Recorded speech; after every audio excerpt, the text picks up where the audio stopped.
America and hello world. Good morning, Pilipinas. Welcome to our The Teacher Voice. This is an hour show that aims to give teachers the opportunity to talk on air about their unforgettable journey, thrilling adventures, and share their splendid wisdom to inspire our listeners and viewers. I am Teacher Judy, your host, and my co-hosts tonight are Tita Josie Harrison of Las Vegas. Say hi. And Hello, Teacher hello. Ross of New York City. Hello. This show airs by the Philippine Las Vegas radio station, located in the heart of Las Vegas, every Saturday at 6 p.m. Pacific Time, 9 p.m. Eastern Time. And in the Philippines, it's Sunday, 10 in the morning. Tonight, our co-hosts here, Tita Josie and Tita Basit, do you have somebody to greet tonight, your friends? Yes, here in Vegas, all my friends know that I am a co-host in this show, and hope they're tuning in. And also my friends in the Philippines, they also know that this is another show that I am partnering with you, Judeline and Basita. Thank you so much. Hello to everyone. Tita Paset? Tita Yes. Basit? Hi. Good morning to my friends and family in the Philippines.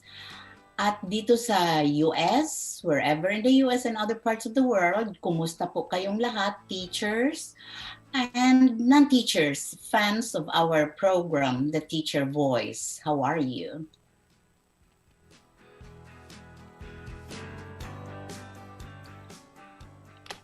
Wow, thank you very much. So let's try to go to our introduction of our guest right now.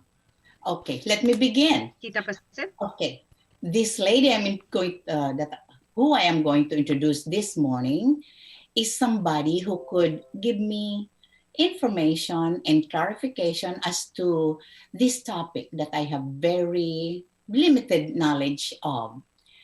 Now, let me tell you something about her. She is a catalyst for jobs and opportunities in the countryside and an advocate for information and communication technology, or ICT.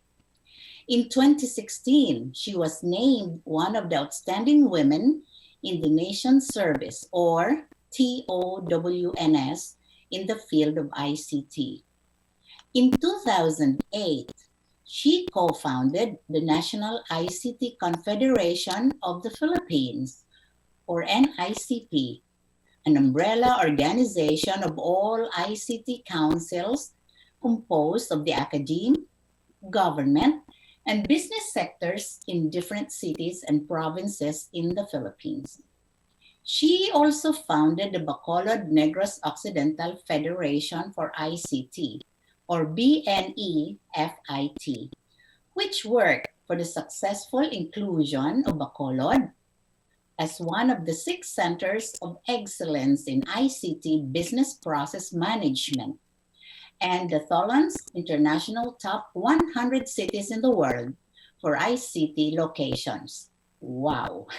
She was chosen as Asia Society Top 10 Philippines 21 Young Leaders in 2009. Wow. And the Eisenhower Fellow of the Philippines for 2012. Yes. In 2014, she was named as Philippine Individual Contributor of the Year during the International ICT Awards given by Canadian Chamber of Commerce and Industry in the Philippines and the Business Process Association of the Philippines, or the IBPAP. She chaired the e-Government Awards for Excellence in ICT for Good Governance from 2012 to 2018. This lady is going really, really far. Judy, your turn. Wow.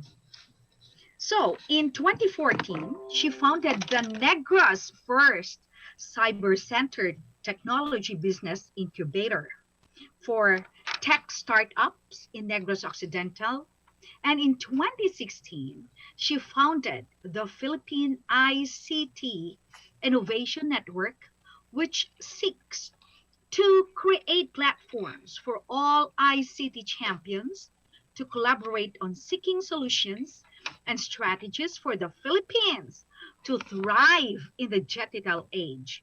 She is a practicing lawyer and a law professor since 1998 and served as a city councilor of Wow. Bacolod City for 9 years.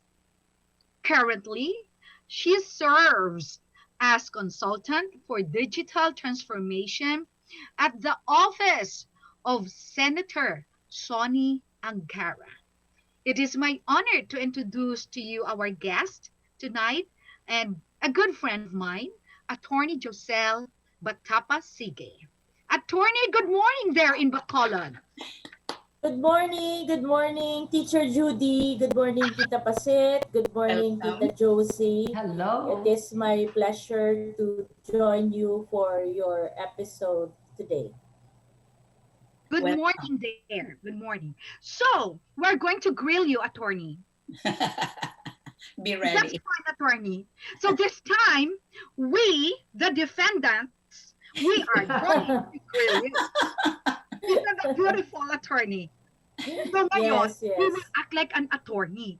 Si attorney ngayon will act like our client. Okay, Yes, attorney, this is okay. my first. Ay, before that, can you greet? Baka may i-greet ka, attorney? Okay, so first of all, I will take this opportunity to congratulate all the American people for your new government. Regardless of politics, I think it's always good to start new.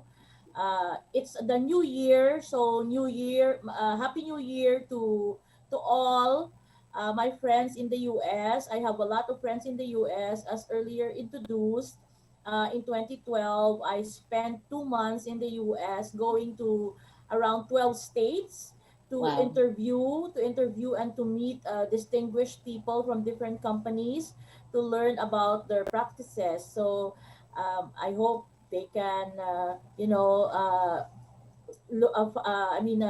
Watch this this. Mhm. watch this video, so or airing, so I'm a bit still what to call this, sleepy right now. Oh. Yeah, because we have different time zone. I also want to greet my two sisters, one in Texas and one in California. They've been there practically for almost 20 years. So, um, Happy New Year to all. Good. Okay, Good. thank you very Very much. good. So Mhm. I would be the first one to ask attorney. Okay. Go ahead. This is my client now. How I wish I would feel right now like an attorney. Okay, attorney. As a practicing lawyer and a law professor, wow, since 1998, attorney, what are some of your teaching experiences to students who aim to become lawyers? Well, it's quite a challenge to sum up the experiences that I have encountered since 1998 up to the present. But I am just very fortunate and grateful for the chance to have been a teacher, just like all of you, for the last 2 decades.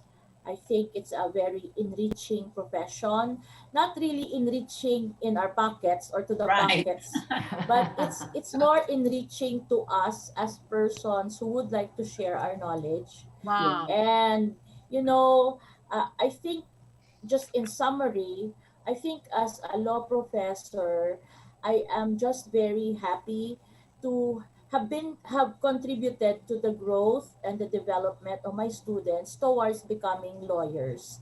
So, in particular, I actually handle two subjects which are all in the first year of law here in the Philippines, particularly the University of St. LaSalle, Bacolod.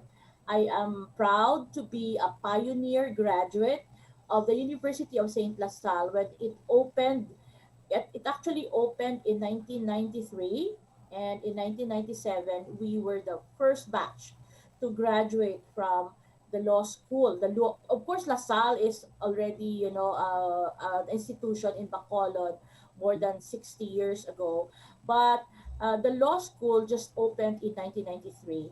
So I joined the pioneer batch, and we graduated in 1997 and took the bar at the same year, and I became a lawyer in 1998. Soon as I became a lawyer, I was already teaching in both the undergrad and also in the law school. So going back to what I said, I teach legal research and legal ethics. So for me, these two subjects are taught in the first year of law, but for me, these two subjects are very significant. Significant in the sense that, number one, for legal research, you cannot be a good lawyer or an efficient lawyer Right. without the skills Doing of research. research. Yeah. Very And good. That's then legal ethics is also very challenging because of course you cannot be teaching legal ethics as well if you have a lot of bar cases or disciplinary cases against you against you. as Right. a lawyer, no? So it's a very challenging subject because I really need to walk the talk, no? Correct. I cannot be a lawyer whose reputation is bad and then Very. at the same time teach legal ethics. You're So right. yeah, so much so that in a way, after I joined politics, I kind of already unloaded some of my legal cases because again, the legal profession and the politics, although it's quite related in terms of discipline, but it's going to eat each other's time. So when I became a consular Bacolod, I handed many of my cases to my husband, who is also a lawyer. So Oh, he is a full-time practitioner. So now that I am not in politics, I am teaching, continuing to teach in these two subjects. So overall, if you look at the whole stretch of my experience as a teacher, I might have, in a way, stopped, actively handling cases, and I'm also not into politics. But the one thing I cannot give up is teaching. So right. so Right. up Good until to hear now I'm still a teacher. However, of course, since last year our face to face Right. teaching mode has been disrupted. So last year, for the first time, I conducted my legal research class for the whole semester via Zoom. Online. So yes, online. Yeah. Yeah. All right. So Thank so you these very are my much, experiences. attorney. I think Very nice. he Yeah, got to sit. I Has. have a question. Yeah. Okay. Like I said in my before I read the bio of Attorney Joselle, I said that this guest is somebody who could make me understand a little bit more what ICT is all about. Especially that I read about you as a catalyst for jobs and opportunities in the countryside. Now, how could you explain to us very technologically challenged people what this is all about, and how do you give or create these job opportunities in the countryside in the Philippines? Very good. Well, thank you for the question, but maybe you'll be interested to know that I also began as a technically challenged person when I started all Approve. of this because my background, my pre-law is political science. I'd like to mention that I'm also a proud graduate of the University of Negros Occidental Recoletos. I'm a crossbreed of UNUR and LaSalle. These are two different universities here in my hometown in Bacolod City. So and then of course I'm a lawyer. So it was really by stroke of faith. I feel that the Lord has always something destined for us. Right.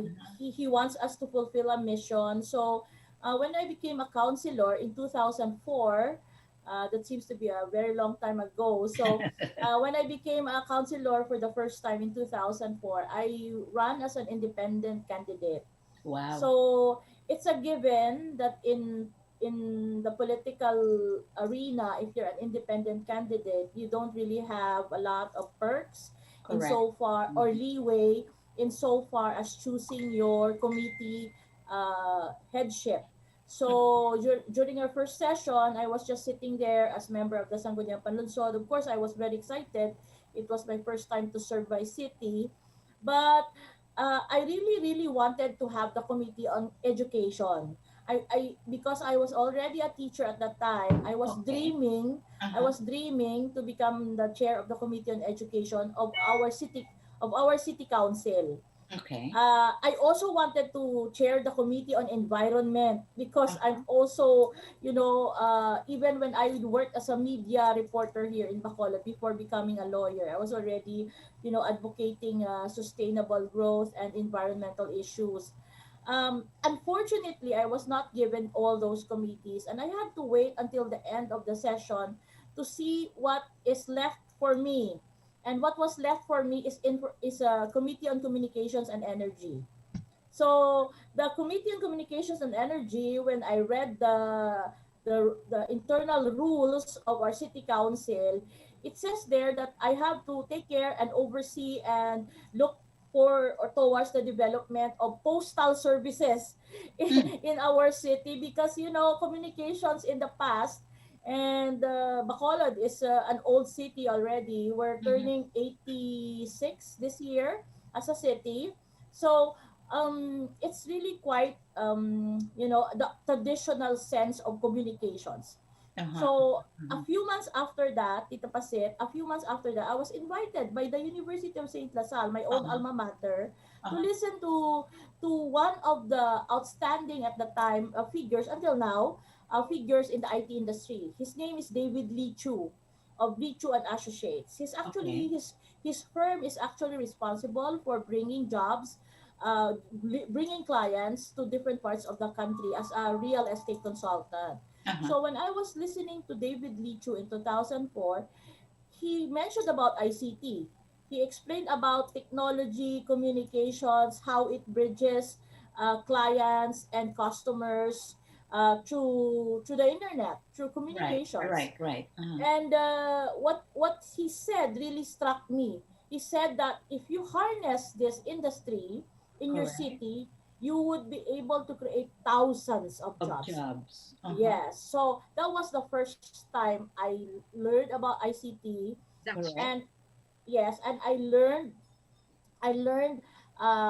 at a very early stage what the ingredients for a good ecosystem or a good location uh, would need. No? So along the way, for the next several months after sitting in that conference with David Lee Chu and all the other stakeholders, I learned that number one, you have to really have a good talent. You have to have a good workforce insofar as digital jobs are concerned. They have to be learned and skilled in digital skills. You have to have a business environment that's conducive for foreign companies, Uh-huh. because at the time it was just mostly foreign companies. Uh-huh. The Philippines, under the leadership of former President Arroyo, was really, attracting and trying to get as many locators coming from abroad. So it was more Outside. of Okay. Correct. foreign locators. Mm-hmm. So the business environment should be there. It should be very fast. It should be very convenient for locators to come to your city. Correct. Number three, you have to also be competitive in terms of infrastructure. And here in the infrastructure side, you have to ensure that you have buildings that are accredited by the national government through the Philippine Economic Zone Authority. You have to have good electricity, and most of all, you have to have a good internet connection. Okay, Mm-hmm. so Mm-hmm. which is basically the lifeblood of any digital company. And then the last is, of course, you have to factor in cost of living, cost of doing business. And at that time, in 2004 and 2005, uh, to me, that was the biggest value proposition of Bacolod. And even Iloilo and other cities. Because compared to Metro Manila, the cost of doing business in Bacolod and in other countryside locations are way cheaper than when you Right. locate Manila. in Mhm. Manila. Correct. Uh-huh. So all that we were able to look at and study, and at the end of the day, as mentioned earlier, with initially the Bacolod IT focus team and eventually Benefit, or the Bacolod Negros Occidental Mm-hmm. Federation for IT, which I chair, we were able to put it in one deck, in one piece of brochure, in one video presentation, and then we started to go on the road and sell Bacolod and promote Bacolod to the world. So that's how it started. So as you can see, I did not actually directly answer your question, because technically I cannot also explain to you what ICT is. But in terms of a layman's understanding, ICT means the whole ecosystem and Okay. range of technologies that use communications, Okay. information and Okay. All right. communications in order to deliver services. So, are we going to consider call centers to be a product of ICT? Am I? Do I have It's a good idea of that? it's a service. It's a service. Right. Contact center is a service. It became very popular because majority of the services of foreign companies, especially in the first part of the Arroyo administration, was Uh-huh. more of customer relations Right. and voice. We call that voice services. Okay, Okay. Uh-huh. but technically speaking, it's not really the company itself. So, but we usually refer to the company as a call center, because a digital company or an IT company, whether it's software or whether it's a real estate company, will always have a contact center Right. component. It Right. will Right. always have a contact center component. So, for example, if you are a company involved in HR, if you are a company like in the case of Teacher Judy for healthcare, there will always have to be a contact center component, because you need to communicate with your Okay. clients. Okay. Okay. Mm. Okay, I have a question. I'm sorry. Yeah, go ahead. I have Thank a you. question. Mm-hmm. Thank you very much, Tita Pasit. My question is this: in your ICT, the Information Communication Technology, how how do you connect or relate your profession as a lawyer and a teacher, a professor, in your ICT arena in here?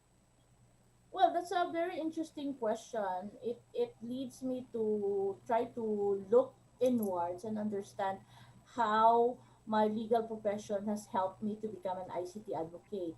Well, Right. looking back, I think the fact that I am a lawyer and I have a legal mind helped me to understand more the concerns of the locators. So because if you look at it, you have 80 to 90% of our locators. When I say locators, it means these are investors coming to your city Okay. All right. to to Stakeholders. Okay. to set up shop, not to set up shop. Okay. Now Uh-huh. they have many concerns. They will always have many concerns about how to get a permit, how to, invest foreign funds and all this and that. So in the IT focus team and even in Benefit, although I have a lot of members who are expert on talent development, they are expert on, let's say, telco issues. Mhm. But in my case, because I wear my hat as a lawyer, I it would be very convenient for me to provide legal, inputs as to, this one cannot be in Philippine setting. For example, in labor issues, whatever Yeah. the labor laws in the US will not apply in the Philippines. Although you are a US company, you still have to follow the labor laws of the Philippines. So Yes, they that's they correct. will be Uh-huh. asking me how to go about it, and I said, so I give them a what they call this, a preview of what to do and what not to do. And of course, I tell them, once you're here, you can also seek the advice of your own lawyer in the US, or you can also have your own in-house lawyer in your individual companies. So I think that's one. And then secondly, on hindsight, Teacher Judy, I think my role also as a lawmaker, as a policy maker Correct. of Bacolod, also, complemented my role as an ICT advocate, because I am in the field, I am talking to locators, I'm also talking to universities and colleges, I'm also talking to the business sector. So whatever insights I get from these sectors, I am able to push as part of my agenda in the city council. So over the Mhm. last several years, 9 years to be exact, as a city councilor, I was able to sponsor and push for policies inside the city government that is in support of the ICT sectors here in Bacolod. Thank you very much. Isn't that wonderful? Tita Josie, do you have a question to attorney? Yes, but my question is more of like on the ethics as you personally as a lawyer, Attorney Right. Sige. Uh-huh. Let's say I am a guilty person and I approach for your service. On the very start of our conversation, I already admitted to you that I'm guilty. Are you really in a position whereby as a lawyer, Push, you will to push. really, will you really fight for me, should I say? Will you really serve as my lawyer and, protect me and, help me get out of that, whatever I've done wrong, even though I have already admitted to you I'm wrong, I'm questioning the integrity and, the duty as Very a lawyer to interesting. his client. Yes. Very interesting, I Josie. just want to know that. Yeah. I mean, Uh-huh. it's because sometimes I watch a lot of law programs and whatnot. I Right, said, right. what if they really said, yes, I killed him? I mean, what happened then? Why I'm did just, why I'm did just you do interested. I'm Please, just that? interested. Okay. please, All Tita right. Josie, I'm not a lawyer. Maybe just the attorney Giselle will say, okay, thank you for accepting it. Try to go to the jail now. No, I'm serious. I really want to know the Yeah, okay, lawyer's yeah. Yeah, Okay. responsibility. Let's Attorney, hear that's that. a very good question. It's yeah, like okay. funny, but there's truth in this. Okay. Yeah, well, interestingly, that's one of the things we lecture in law school. The right of every person to have his day in court, Correct. Uh-huh. regardless of whether he is guilty or not. But I'll go back to your question. So first and foremost, we have this so-called lawyer-client confidentiality rule. Right. Correct. Okay, so it is like the priest confessioning person rule. It's like a doctor-patient privilege, or, Right. or communication privilege, or confidentiality rule as well. So it's all the same. So in between, or between a lawyer and a client, any secret or any information exchanged, especially coming from the client, must be considered as confidential. So that's one. The second is, as I have already mentioned, we have this so-called due process of law, a law which hears before it condemns or passes judgment upon a person. So if my client, let's say for example, is committing, or I mean admitting to the commission of the crime, then the role here of the lawyer is to secure his day in court, ensure that the correct punishment is meted out to him, and uh, he has to face the responsibility or the consequence of his acts, but according to the procedures. So um, that's why even during arraignment, especially in court, when the court asks the client or the person or the litigant whether he or she is guilty, he has to be aided by a lawyer, because Right. he might actually plead guilty to something which is not uh, constitutive of the crime that he committed, no? So having said that, that's the procedure, no? You don't go to jail immediately. A lawyer will help you. A lawyer will help you Right. to ensure that even on your part, justice is served as an accused. Now, thirdly, I'd like to mention that I think for the last 2 decades as a lawyer, I have not been in that situation Oh, that you good. that you asked me, because in Bacolod, for example, we are really I am personally known as not handling any defense cases. So Okay. Mhm. over the last 2 decades, I've always been on the side of victims. As a So when I lawyer, though, Attorney Ziggy, as a lawyer, if a person, like I said, have already admitted to you that, yeah, I did that, I know I did that, do you have the what do you call this, the choice of protection, of protecting that Right. the victim or your client? Or can you step back and say, I don't want to help you or what have you? Do you have that opportunity to take that option? Well, since this is a public venue, I will have to I will have to apply the standard code of professional responsibility provisions, which is a lawyer cannot refuse the cause Right. of Uh-huh. someone, Yeah. That's true.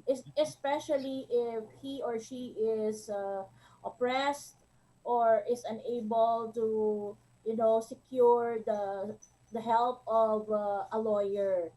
Yes. So, I like but it. but I want to emphasize that under the Code of Professional Responsibility of Lawyers, which is up in my alley because I teach that every year, you have also as well very clear grounds where you can actually refuse take up a case. For example, uh, the reason that you are not an expert in that particular field, Okay. you do not have enough knowledge Right. in handling that particular field. And in my case, given that I have never been a lawyer for the defense and I have not really defended anyone, what I have done for the last 20 years is to prosecute people. I'm always on the side of the rape victim The victim. or the child who is abused. So So, Tita Josie, at least you have a defender. It's okay, Tita.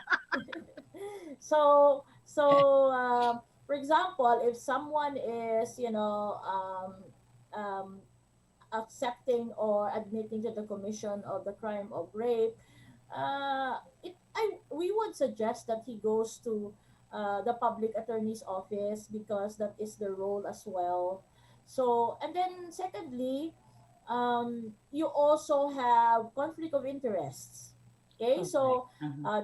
that could also be an allowable ground. For example, um, a wife comes to me and says she wants to get me as a lawyer against his husband, and then the following month the husband comes to me and also wants to get me as a lawyer. So that is that is also one of the grounds, although there are exceptions. For example, if both husband and wife agree that I can sit not as a lawyer but basically a mediator for the couple, then it's also allowable.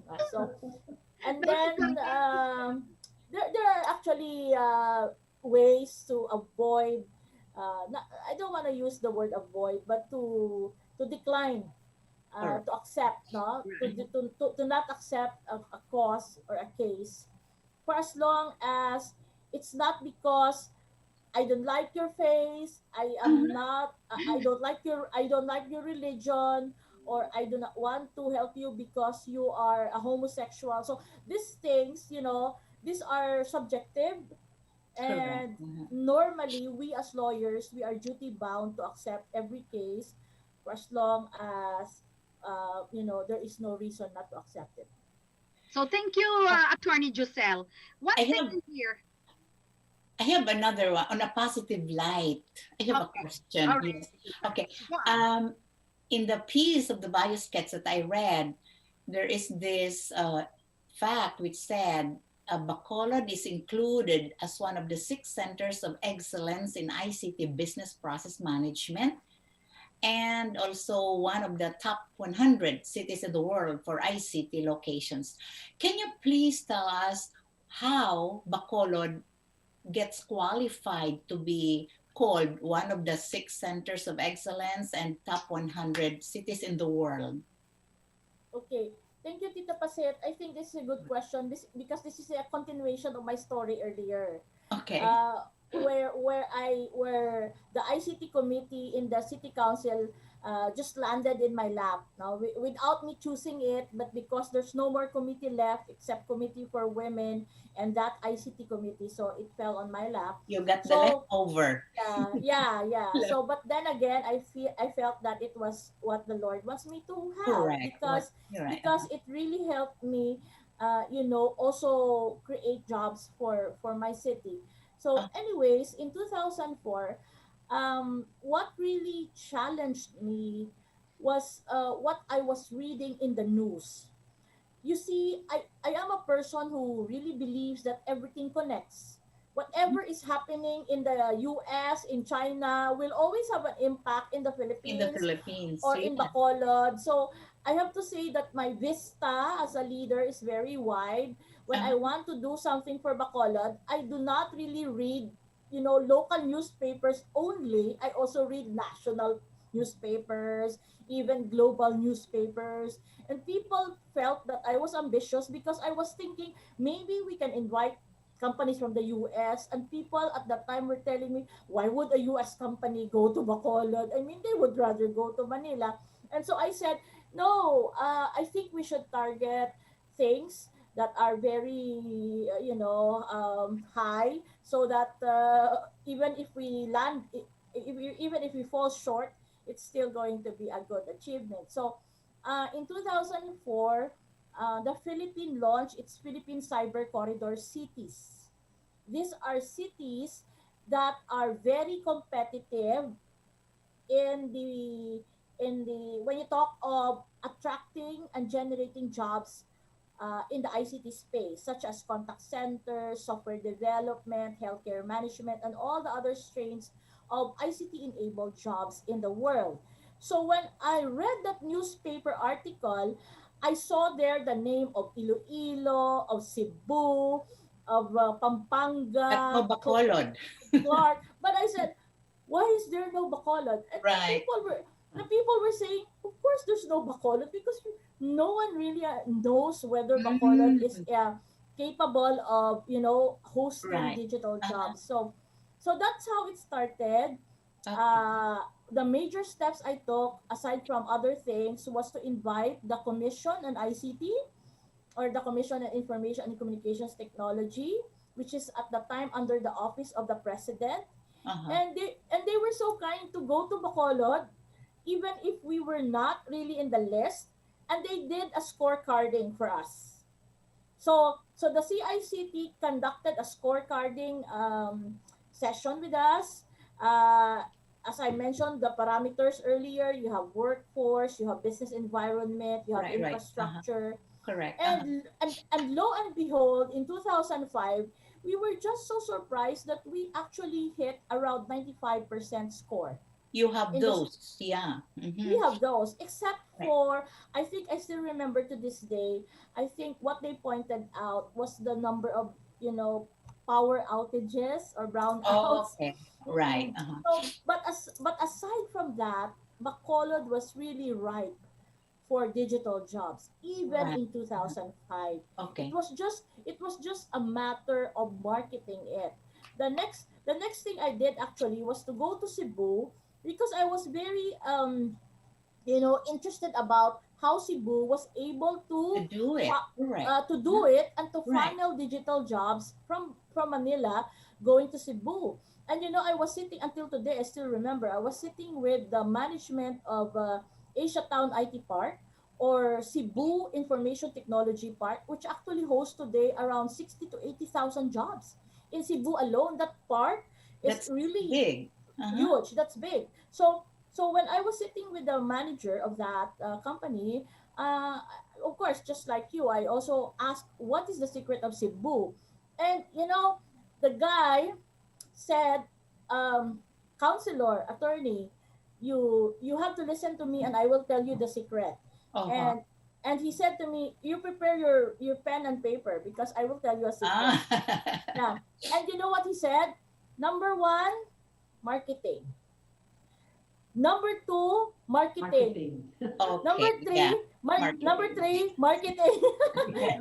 And he told me, it's a no-brainer. You have to market your own city and market it in the best way you can, or in Very the good. best way you can. So Okay. Very good. that's how it all started.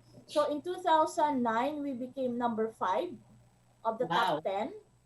And Wow. then I think 2 or 3 years later, we became number 3 in the top 10 next wave cities. When you say next wave cities, these are cities after the Center of Excellence. And then I think in 2013, we were pulled out from the top 10 list and included in the Center of Excellence.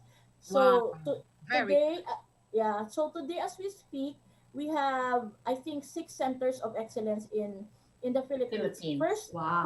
is of course Metro Manila, Correct. Uh-huh. and then you have Clark, Pampanga, Mm-hmm. which is the Clark Economic Zone, and Right. then you have Cebu, and then right after Cebu is Bacolod.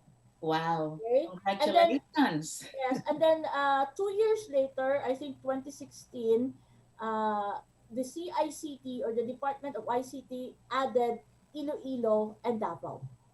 wow. So Thank you very so much for that info. I'm so very happy. Very happy. But attorney, I will cut you off. We have 15 minutes left. I want to ask you about this. This is very interesting because you are a consultant of actor of Sunny, senator, the right? senator, yeah. Yeah. Senator Uh, Angara. Yeah, Senator Sonny Angara. What is this digital transformation that you are doing advocacy on this? Can you tell us about the projects of this? Yes. So worldwide, I think the pandemic has actually disrupted the Mm-hmm. whole, setup. So economies around the world are struggling to continue and stabilize as we speak. So digitalizing processes is really very important today, but it was already promoted and pushed. It has always been promoted and pushed, even 10 years, 20 years ago, when the world is becoming flatter and smaller because of information and Mm-hmm. communications technology. So, digital transformation is the process of digitalizing Digitalize. Okay. transactions, processes, systems inside government, outside government, in the business sector, in the educational sector. That's the very simple explanation for that. So, to do that more effectively and more cohesively, countries must come up with digital transformation strategies. Even as companies should also come up with digital transformation strategies. 10 years ago, when you say C-level positions in companies, you only have the CEO or the CFO. Mm-hmm. Yes. Right. Today, included in the C-level, which is also a very important, part of a corporation or even an organization, we call the CTO. We call him the CTO or the chief technical officer. Technical. And I'm sharing this because we have to embed the process of digitizing data. No, so that's the difference between digitizing and digitalizing. You digitize data, you digitize papers, you digitize whatever information.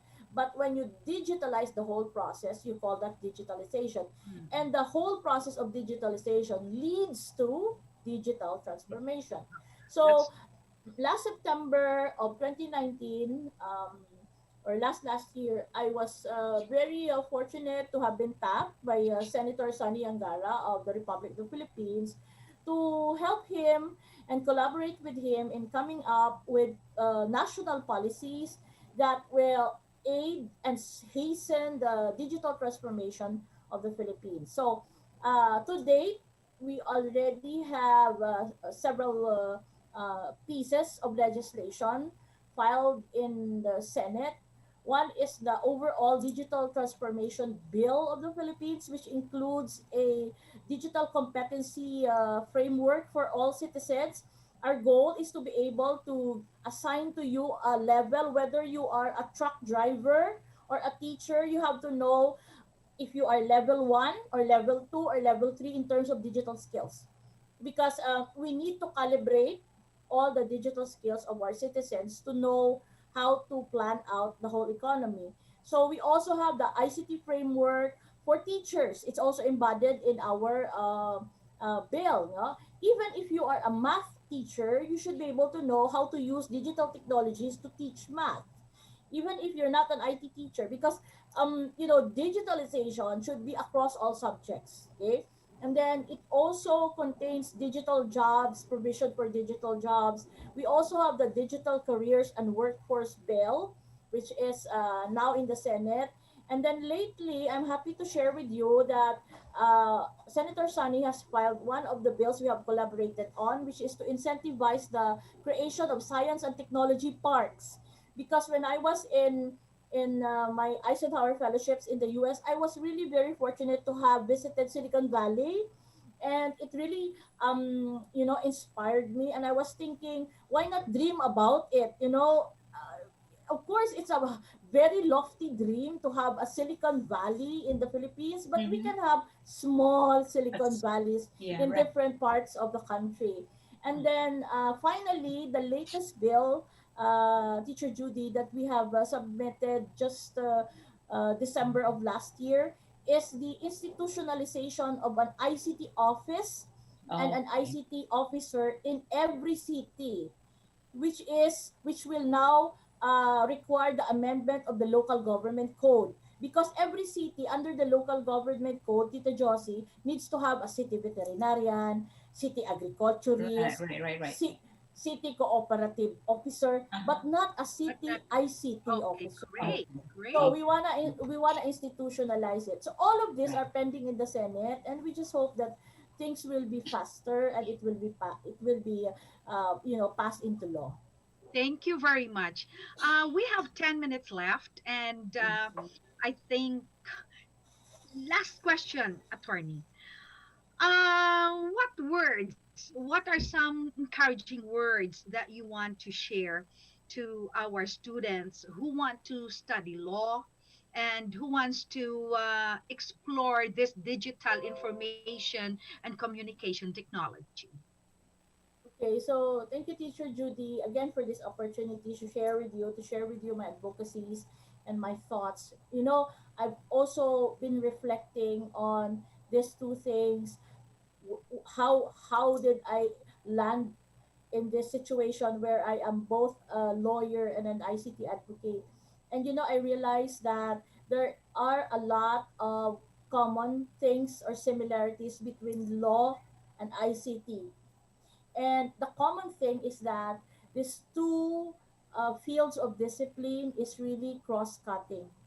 When I say cross-cutting, it actually impacts on all professions, on all industries. When you say law, there's practically legal implications, whatever profession you have, whether you are in a construction business or in a retail business or in a medical profession, there's always the legal aspect of that. Mm-hmm, mm-hmm. At the same time, whatever profession you have, you cannot continue to ignore the importance of digital. You cannot ignore the importance of learning ICT. Beautiful. Yes. Yeah, so I feel that these two professions really are very important. And my words for those who would like to take up law, I think you have to have the patience and the industry and the perseverance to begin with. Uh-huh. The study of the law entails a lot of attention. It entails a lot of time. Yes. I do not even want to say it entails a lot of resources, because becoming a doctor probably is more expensive than becoming a lawyer. But the heart that you put into studying law should be there, and you have to have a passion to really help people seek justice, because it's very important that you know why you want to become a lawyer. That's why I always ask my students at every beginning of the school year. I always ask them, why do you want to become a student, okay? A law student. I lost it. Okay. Yeah. And then secondly, and more importantly, I think you should continuously develop yourself, because we earn by speaking and writing as lawyers. So you need to develop your speaking skills, your writing skills, your argumentation, your logical flow of thought. So you need to hone that so that you will become ready for law school. And then for those who wants to take up ICT, I would like to say very concisely, this is the profession that you need to take today, because ICT is the future. Okay, so what you need to do is to understand which part of ICT would you like to be part of, because there's a wide range of it. You can go creative, you can go animation, game development, graphics if you are on the creative side. You can go healthcare information if you want to be in the healthcare side. You can go banking, business, finance and accounting, and then learn the digital aspects of it. So it's a very exciting field, because it's new, it's very important, it's very necessary, and at the same time it also gives you a lot of room for creativity and for ingenuity as a Filipino. Thank you very much. I think Tita Josie would like to enroll in one of your, especially in law and ethics, and also the digital. She loves ICT, information and communication technology, and Tita Pasit too, and me Yeah. too. We would like to enroll more about law and order, law ethics, and To whatever. learn. It's so Yeah, to nice. learn some more. To learn some more. Yeah. Right. Isa-isahin lang natin, di ba? Okay. So thank you very much, attorney. And we're very happy that you came over and you share about your journey as a teacher, as a professor, as an innovator, I would say.